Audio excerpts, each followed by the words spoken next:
Bonjour à toutes et à tous, je suis très content de vous retrouver pour un nouvel épisode. Ça faisait quelques temps que je n'avais pas publié et aujourd'hui on va voir les voies d'abord en médecine d'urgence. C'est un sujet qui est plutôt d'actualité puisque parfois on va voir que c'est compliqué, donc malheureusement c'est une problématique qui est fréquente et on va voir que parfois il va falloir trouver une solution rapidement.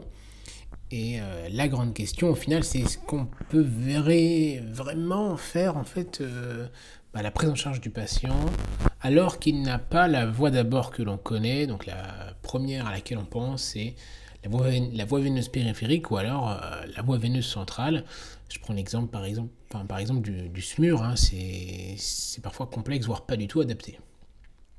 Je vous mets ces images-là pour vous rappeler que parfois, quand on demande, en tout cas quand le médecin demande à l'infirmier, quand le médecin souhaite poser une voie veineuse, ça peut être compliqué quand il y a ce genre de patient. Vous voyez, les atteintes, surtout pour les toxicomanes ou parfois d'autres pathologies, quand il s'agit par exemple d'un patient qui a des lymphœdèmes ou qui a des œdèmes extrêmement importants, eh bien, malheureusement parfois c'est impossible de poser une voie veineuse sans utiliser un matériel comme de l'échographie.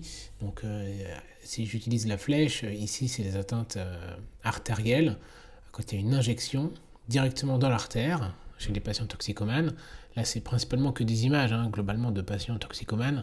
Là on voit les lymphœdèmes majeurs, là c'est les aspects typiques après des injections, des œdèmes des mains, donc des membres supérieurs et des membres inférieurs, des abcès au niveau du pli de l'aine.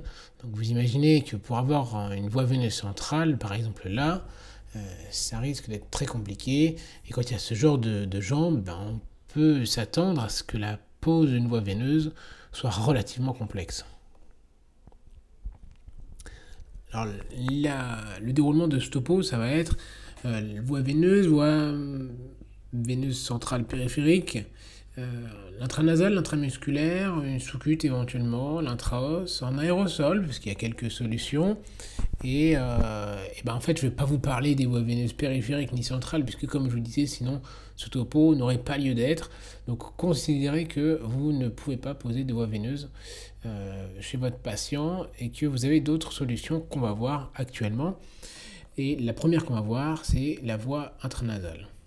Donc pour la voie intranasale, c'est quelque chose qui est de plus en plus en vogue, puisque en fait c'est une voie d'abord qui est quasiment systématiquement possible, en tout cas qui est facile d'accès, dont la préparation doit tenir compte d'une problématique, c'est l'espace mort du volume lié à la seringue. Donc il faut juste préparer 1 ml, alors parfois ça peut être 2 ml, mais par narine en tout cas c'est 1 ml. S'il y a besoin d'injecter plus, il faut faire l'autre narine. Il y a toujours un espace mort qu'il faut prendre en compte, donc rajouter 0,1 ml dans la préparation. L'avantage, c'est qu'on peut s'affranchir du premier passage hépatique, alors comme d'autres voies, mais en tout cas là, oui, quasiment totalement, et c'est relativement facile, c'est rapide, et on considère que c'est plutôt indolore. Il y a certaines autres voies qui peuvent être plus douloureuses, clairement, mais en tout cas, la voie intranasale a la particularité d'être une voie dite indolore. Alors parfois il peut y avoir des irritations et bien sûr il nécessite une surveillance comme d'autres médicaments bien sûr, dont la particularité peut induire une certaine iatrogénie. Il y a, je vous ai dit, le risque de devoir administrer de gros volumes et parfois de ce fait-là il peut y avoir un risque de perte. Alors l'intérêt de cette seringue particulière, c'est vraiment la pulvérisation en micro-gouttelettes qui permet en tout cas la diffusion par le tissu vasculaire propre aux narines en fait. Il faut évidemment prendre en compte le risque d'obstruction nasopharyngée, puisque vous administrez quand même quelque chose au niveau des voies aériennes supérieures. C'est quelque chose qu'il faut prendre en compte. Et dans les contre-indications, vous remarquez qu'effectivement, il y a l'occlusion nasale complète, ce qui paraît aller de soi, mais tout de même à rappeler. Le traumatisme nasal, évidemment, l'épistaxis en cours, le patient, donc l'enfant de moins de 6 mois, Et en termes de médicaments, qu'est-ce que l'on peut utiliser? Eh bien, en cas de convulsion, ça peut être très pratique, d'agitation ou bien de prémédication, on peut être amené à utiliser du midazolam. Alors, la dose pour les adultes, puisque je vous parle en tout cas de quelque chose je ne veux pas dire que je conçois et que j'utilise quotidiennement, mais fréquemment en tout cas, très fréquemment, c'est le midazolam 10 mg. C'est une préparation qui est très fréquente, en tout cas aux urgences, pour l'agitation et parfois l'agressivité et pour la sécurité du personnel et du patient. La kétamine peut être très intéressante, très intéressante, avec son rôle d'analgésie, 1 mg par kilo. Vous voyez que c'est quelque chose qui est facile à retenir. Le sufentanil, de la même manière, pour l'analgésie, 0,5 gamma par kilo. Alors, si vous voyez par exemple quelqu'un qui fait 60 kg, 60-70, pour faciliter les calculs, pour la kétamine, c'est 50-60 mg. Et pour le sufentanil, on est entre 30-40 gamma. En intranasal, ça peut être un tout petit peu plus. Et parfois, on peut être amené à utiliser de la lidocaïne pour un petit peu anesthésier. S'il y a nécessité d'une intubation nasotrachéale. Il y a dans la littérature l'utilisation du glucagon en cas d'hypoglycémie qui est décrit. Parce qu'effectivement, ça peut être très embêtant quand il n'y a pas de voie d'abord et que le patient a une hypoglycémie, puisqu'en fait, on a la cause. Il faut juste qu'on lui apporte le glucose. Et malheureusement, des fois, c'est un peu compliqué d'avoir cette voie veineuse. Et bien, sachez que le glucagon, si vous en avez, peut s'administrer en plus de l'intramusculaire, bien évidemment. Il a été pensé pour ça aussi. Et bien, il peut s'administrer par les narines. Après cette intranasale, on va voir l'intramusculaire. Alors l'intramusculaire, c'est relativement intéressant puisque globalement, il y a normalement pas mal de zones d'accessibilité. Il y a beaucoup de molécules qui ont été pensées, en tout cas qui sont possibles d'administrer par le muscle. C'est une voie d'abord qui peut être vue comme punitif pour le patient. Alors c'est quelque chose qui est assez classique et un peu, on va dire, l'image cliché du patient agité qui nécessite son ampoule de Loxapac. Mais encore une fois, on peut utiliser plein de médicaments.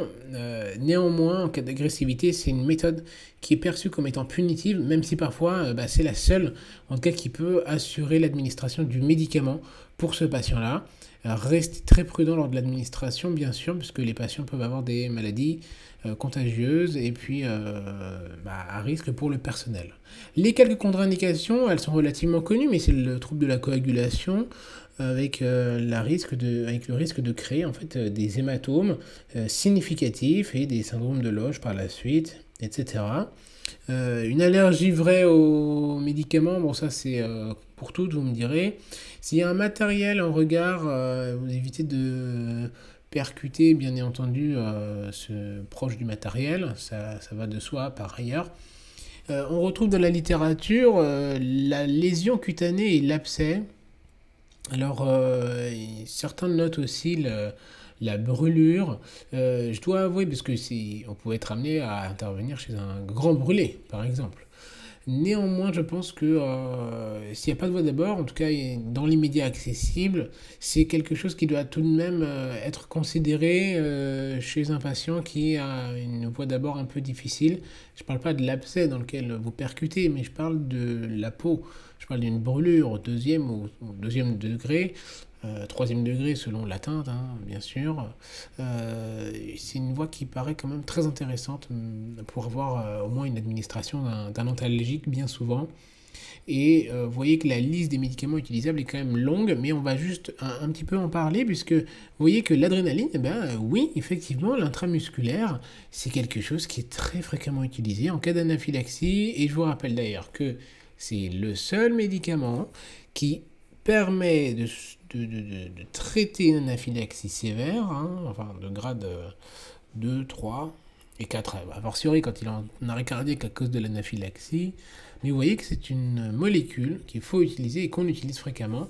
Le kétoprophène peut être utilisé en intramusculaire, l'acupan, bref, il y a pas mal d'antalgiques de palier 1, les corticoïdes. Il y avait des études intéressantes qui montraient l'utilisation des corticoïdes chez les patients asthmatiques, une dose intramusculaire avant de quitter les urgences. Et c'est très intéressant quand malheureusement il n'y a pas de voie d'abord chez ces patients qui des fois peuvent être difficiles.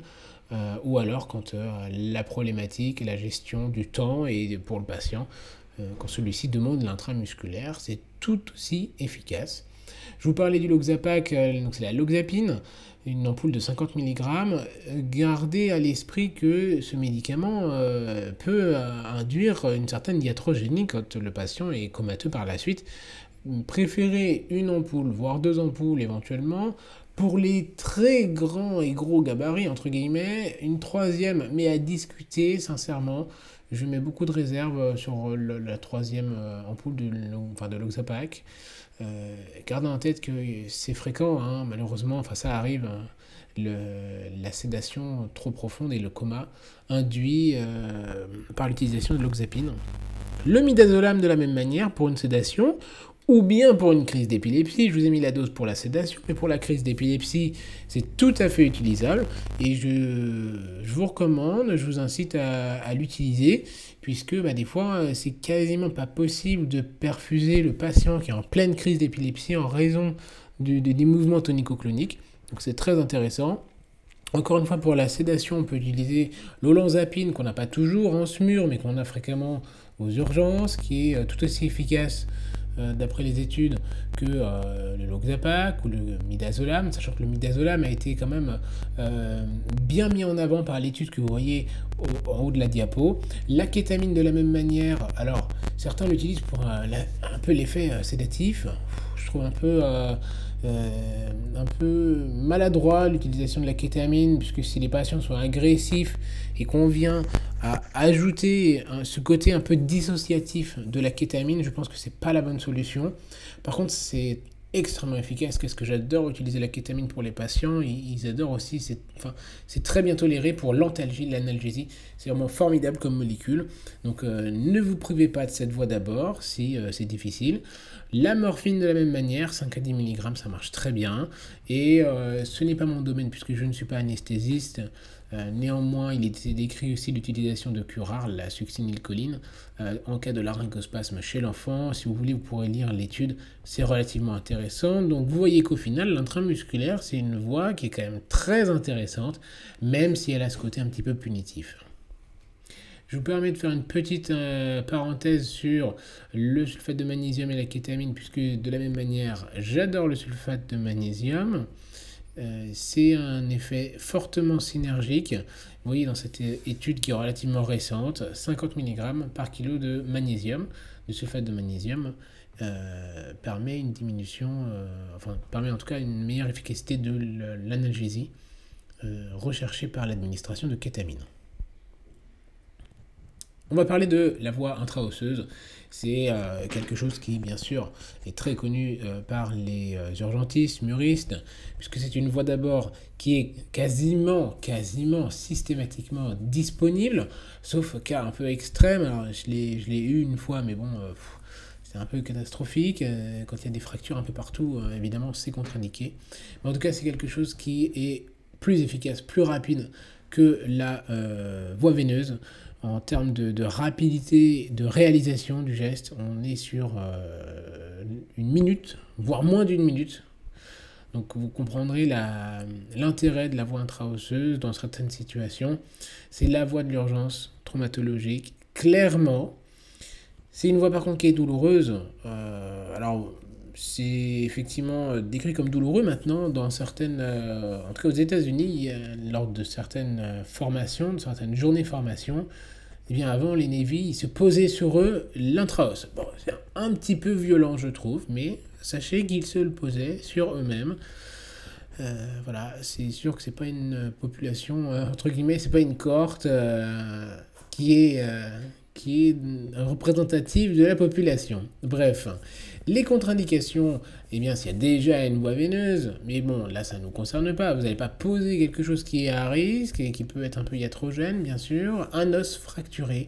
Bah oui, parce que vous allez être dans la moelle pour administrer le médicament, mais s'il y a l'os qui est déjà cassé, Vous allez juste administrer dans le vide, tout simplement. S'il y a un risque de fracture très important comme l'ostéogenèse imparfaite, l'ostéoporose, si le site de pose est brûlé, encore une fois, ça figure dans les contre-indications, mais si vous n'avez pas de voie d'abord, très sincèrement, je pense qu'il vaut mieux utiliser l'intra-osseuse pour administrer des médicaments et éventuellement intuber le patient grâce à la pose de cette voie d'abord qui permet l'administration des médicaments plutôt que d'arriver jusqu'à une situation catastrophique. Bien sûr, un site infecté. S'il y a une tentative qui a mené à l'échec, une tentative antérieure d'intra-osseuse sur le même site ou dans les 48 heures, puisqu'encore une fois, il y a un trou déjà dans l'os, donc ça va fuir. S'il y a une chirurgie orthopédique récente de contiguïté, puisque ça va fuir, évidemment. Et donc, la dernière chose que je voulais vous dire, c'est qu'il faut utiliser une poche de contre-pression. Vous voyez, 300 mm de mercure. Donc, il faut quand même bien pousser en fait ce qu'on veut administrer. Et avec ça, on peut faire un remplissage avec l'équivalent d'un cathéter à peu près de 20 gauges. Bon, c'est pas énorme, mais au moins on peut déjà faire un peu, on peut déjà travailler un petit peu. Et c'est comme une voie veineuse centrale au final, donc des amines du remplissage, bref, c'est une voie qui est tout de même extrêmement intéressante. Et voilà. La dernière dont je voulais vous parler, c'était la voie inhalée, puisque c'est une voie qui est tout à fait disponible et qui est fréquemment utilisée. Pour certains, vous aurez déjà reconnu certains médicaments sur l'image. C'est extrêmement avantageux puisque le patient peut se gérer seul, donc l'autogestion est très intéressante pour le multivictime. C'est relativement facile de mettre en place. En revanche, il y a un risque de contamination dans les périodes de pandémie. Je ne vous rappelle pas 2020, bien sûr. Donc, s'il y a un risque de transmettre une maladie virale ou autre, que sais-je, eh bien, il faut quand même le garder en tête, parce que sinon, ils peuvent disperser les particules. Donc, les contre-indications maintenant, le pneumo, tout ce que vous voulez, donc pneumomédiastin, pneumothorax, pneumoencéphalie. Voilà, ça peut majorer l'impossibilité de surveillance du patient. Et alors, selon certaines modalités, on peut tout à fait envisager de laisser le Penthrox. Donc, vous allez voir ce que c'est, hein, le méthoxyflurane, c'est ce petit tuyau, la petite flûte verte. C'est tout à fait possible de laisser le patient se gérer sans surveillance médicale, mais juste une surveillance avec une saturation et puis l'état de conscience par un tiers, par un soignant, un secouriste. Ça fonctionne tout à fait. Une allergie, bien entendu, et les contre-indications propres aux médicaments, lesquels on peut administrer. Méthoxyflurane, c'est un gaz d'anesthésie, connu sous le nom commercial de Penthrox, qui est formidable, mais néanmoins qui n'a pas l'AMM pour les personnes de moins de 18 ans, pour les patients de moins de 18 ans. Donc en pédiatrie, normalement, on ne peut pas l'utiliser. Quand il y a une insuffisance hépatique, et des gros troubles neurologiques, etc. Bon, il y a certaines contre-indications, bien sûr, qu'il faut respecter. Ça marche très bien en traumatologie, c'est une voie d'abord qui est formidable tout de même, parce que c'est très efficace, très rapide, bien toléré, très bien toléré, peu de nausées. Le méopa, donc c'est le mélange équimolaire d'oxygène protoxyde d'azote, qui peut avoir l'inconvénient du transport, un petit peu plus compliqué, et c'est décrit dans certaines études comme étant aussi efficace qu'un petit peu de petite dose de morphine ou SUF, petite dose avec un peu de paracétamol, bien qu'après 9-10 minutes, c'est moins efficace que d'autres médicaments comme la kétamine par exemple. Avant d'arriver à la kétamine, fentanyl et pas sufentanyl, puisque ça dépend de la molécule, il faut que ces molécules soient un peu soient particulières, hein. Il faut avoir une certaine taille en fait de la molécule, et il faut que ce soit un peu lipophile aussi. Donc vous voyez que c'est quelque chose qui doit être un peu particulier. Donc fentanyl ça marche, mais c'est pas dispo dans certains SMUR en tout cas. La kétamine, on en revient toujours à la kétamine, hein, vous voyez, eh bien ça marche très bien, il y a des études et j'ai vraiment été surpris, je vous avoue. Vous verrez le nom des études en bas de la diapo. J'ai été vraiment surpris parce que je m'imaginais le soignant qui était un petit peu contaminé par l'aérosolisation de kétamine. Mais a priori ça marche très bien, c'est à peu près 1 mg par kilo et c'est quelque chose que je ne... je ne dirais pas de ne pas vous recommander, mais si vous en êtes à utiliser de la kétamine en aérosol, peut-être qu'il y a d'autres choses à faire avec.